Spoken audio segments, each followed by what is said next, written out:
Actuellement, on peut déjà gagner du token fit, mais on ne peut pas le vendre, on ne peut pas l'échanger, on ne peut pas l'utiliser puisque tous les NFT, etc., etc., vont arriver à partir du 20 mai. Ce qui est intéressant, c'est que ici, sur la DApp, donc sur le PC, eh bien, on peut déjà gérer son compte. C'est vrai qu'il n'est pas encore interconnecté avec l'application mobile, mais tout ça, ça va arriver le 20 mai.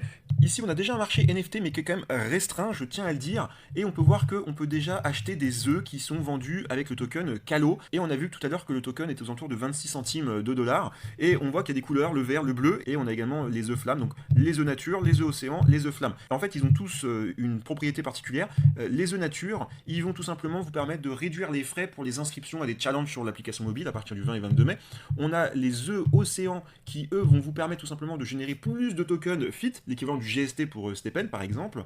Et enfin, on a les œufs flammes. Et les œufs flammes, eh bien, il n'y en a plus que un.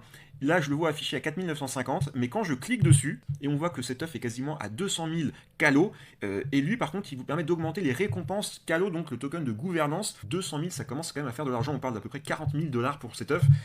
Franchement, je suis très très sceptique, surtout que je ne vois pas de pourcentage, je ne vois rien qui nous permet de pouvoir nous projeter, pouvoir éventuellement se dire que ça vaut le coup ou pas. Une fois que l'œuf aura éclos, il va vous donner ce qu'on appelle un Lolo, et le Lolo est un NFT avec de la rareté. On voit que par exemple, ici, on est sur une rareté D, on a la C et on a la B, et évidemment, plus vous avez quelque chose de rare, plus ce NFT coûtera de l'argent, et plus vous aurez la capacité, évidemment, je pense, de farmer du Calo quand vous allez faire vos runs. Moi, de mon point de vue, je pense que c'est extrêmement risqué d'acheter des œufs à 40 ou 50 000 dollars, bien entendu maintenant, tant qu'on ne connaît pas l'économie du jeu. De toute façon, ces NFT, vous pourrez les acheter par la suite directement dans le store, finalement, dans la marketplace, et ils auront une valeur en fonction de la réalité économique du marché. Ici, dans Stacking, on peut voir qu'on a la possibilité d'avoir deux poules, et les poules sont limitées à 1000 emplacements. Il y en a une quand on la survole qui nous dit qu'on peut positionner 1200 calos pour obtenir une boîte à chaussures qui nous permettra d'essayer ensuite l'application pendant 3 jours et donc je pense avec des rendements financiers.